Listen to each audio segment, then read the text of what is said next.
like the video, subscribe my channel and press the bell icon to get notified.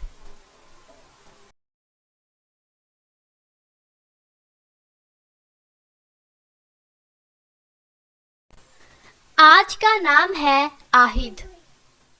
आहिद नाम के English में spelling बनते हैं AAHID। आहिद नाम का शुमार लड़कों के नामों में होता है। आहिद नाम लड़कों के लिए मखसूस है।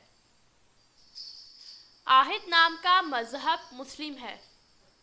आहिद नाम के मायने हैं निभाने वाला और वादे का पक्का। आहिद नाम के उर्दू में 4 हरूफ हैं और ये एक लफ्ज़ है। आहिद नाम के इंग्लिश में 5 हरूफ हैं और ये एक लफ्ज़ है।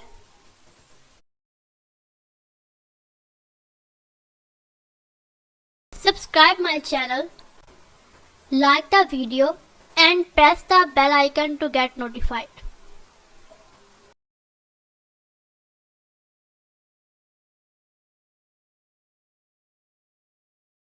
नाम का मीनिंग जानने के लिए नीचे कमेंट बॉक्स में कमेंट करें, चैनल को सब्सक्राइब करें, वीडियो को लाइक और